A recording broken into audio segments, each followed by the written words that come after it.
दोस्तों, it's me FR and स्वागतम आप सर्वांनी एक ज मात्र यूट्यूब चैनल RF ની મોજ FR ની મોજ यूट्यूब चैनल पर खाली पहली વાર પધાર્યા હોય તો એક વિનંતી છે, ચેનલને સબસ્ક્રાઇબ કરી દેજો। તમારા કામના વિડિયો છે ને નહીં કરો તો પણ ચાલશે, ખાલી વિડિયો પૂરેપૂરો જોઈ લેજો। ઓકે, તો આજે આપણે શું કરવાના છીએ? આજે આપણે ધોરણ 6 सामाजिक विज्ञान पाठ नंबर 3 प्राचीन नगरों और ग्रंथों संपूर्ण स्वाध्यायનું સોલ્યુશન કરવાના છીએ। મિત્રો, ધોરણ 6 સામાજિક વિજ્ઞાનની આખી ચોપડીના સ્વાધ્યાયનું સોલ્યુશન તમે મેળવી શકો છો આપણી ચેનલ પરથી। આખી પ્લેલિસ્ટ બનાવેલી છે અને એની PDF પણ ડાઉનલોડ કરી શકો છો ક્યાંથી? આપણી વેબસાઇટ પરથી, જેની લિંક નીચે ડિસ્ક્રિપ્શનના અંદર આપેલી છે અને આ વિડિયોની PDF પણ નીચે ડિસ્ક્રિપ્શનના અંદર આપેલી છે। ઓકે, તો લેટ સ્ટાર્ટ, આપણે વિડિયો આપણો શરૂ કરી દઈએ।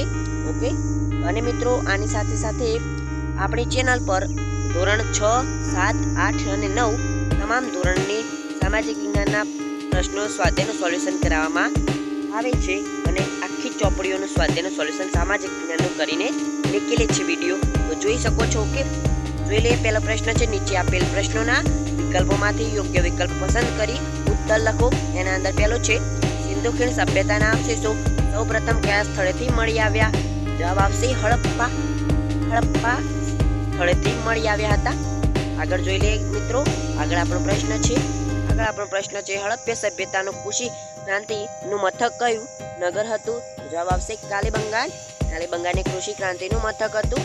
આગળ ઋગ્વેદમાં કેટલા મંડળો છે? જવાબ જોઈએ,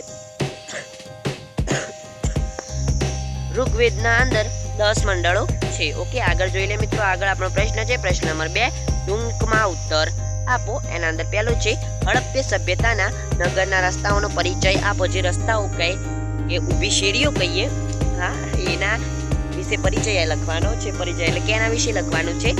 એના અંદર જોઈ લઈએ, હડપ્પા સભ્યતાના નગરના રસ્તાઓ સગવડવાળા હતા। શહેરના મુખ્ય 2 રાજમાર્ગોમાં એક ઉત્તરથી દક્ષિણ અને બીજો પૂર્વથી પશ્ચિમ જાય। અહીં મુખ્ય માર્ગોની સમયાંતરે શેરીઓ આવેલી હતી, એટલે કે શેરી ચંપાઓ એવી શેરીઓ આવેલી હતી। રસ્તાઓ એકબીજાને કાટખૂણે મળતા હતા। આખું નગર ચોરસ અને લંબચોરસ વિભાગમાં વહેંચાઈ ગયેલું, એટલે કે વહેંચાઈ જાય। જે આખું નગર એ ચોરસ વિભાગમાં, આજે આ એ લંબચોરસ છે અને જે ચોરસ બનાવવું હોય તો ના, ચોરસ તો નહીં બની શકે મારા ખ્યાલથી, તો જોઈએ બને તો બની જાય છે। સીટ બહુ જ અંદર ઝૂમ બહુ જ અંદર કરીએ ને તો બની જાય છે એ ચોરસ। ઓકે, એવી રીતે આખું નગર ઉપરથી દેખીએ તો એવું બની જતું હતું। ઓકે, આગળ જોઈએ, એ રીતે રસ્તા અને શેરીઓનું આયોજન કરવામાં આવ્યું હતું।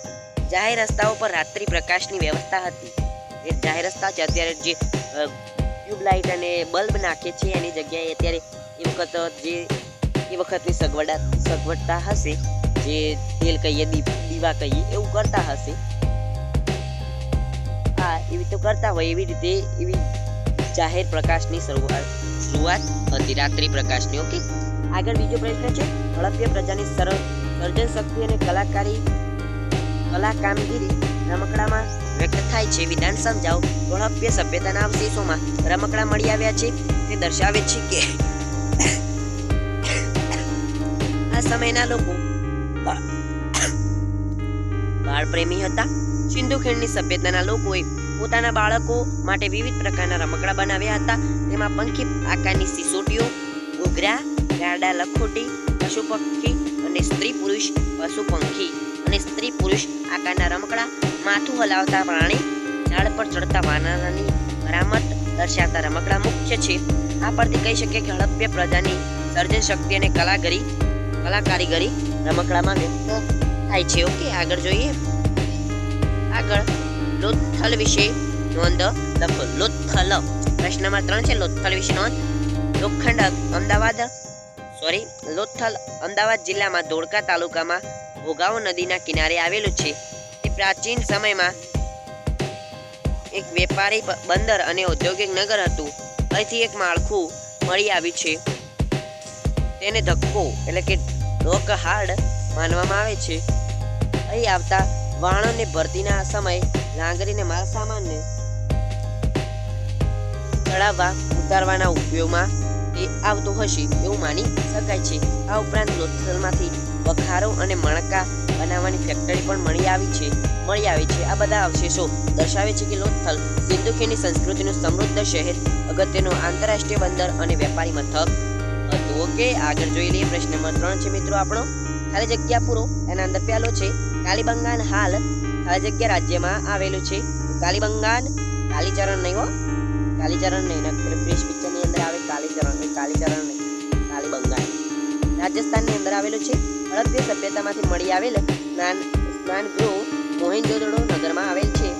આગળ ત્રીજો પ્રશ્ન છે, ધોળાવીરા ખાલી જગ્યા જિલ્લામાં મળી આવેલ પુરાતત્વીય સ્થળ છે.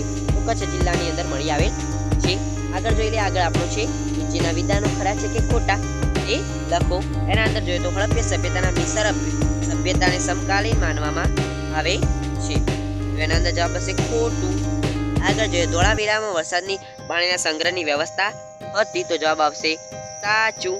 આગળ જોઈએ ધોળાવીરાની નગર રચનાના 2 ભાગમાં વહેંચાય છે. તો જવાબ હશે ખોટું. આગળ વેદ મુખ્યત્વે 7 છે. ખોટું. ઓકે, તો મિત્રો આની સાથે આપણો વિડીયોનો અંત કરીશું. આ હતો આપણો વિડીયો. તો આ છેલ્લો પ્રશ્ન છે. અને મિત્રો જો તમને વિડીયો ગમ્યો હોય તો લાઈક, શેર અને સબસ્ક્રાઇબ કરી દેજો. અને લાઈક, સબસ્ક્રાઇબ નહીં કરો તો ચાલશે મિત્રો, પણ ભાઈ તમારા એક મિત્રને વિડીયો શેર કરી દેજો, કારણ કે ચેનલ અત્યારે ડાઉન ચાલુ રહી છે.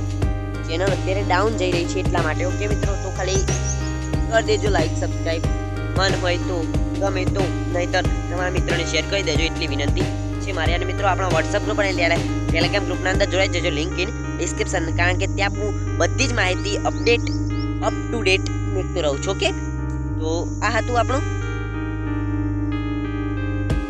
ઓકે, તો આવજો દાદા, ગુડ બાય, ટેક કેર.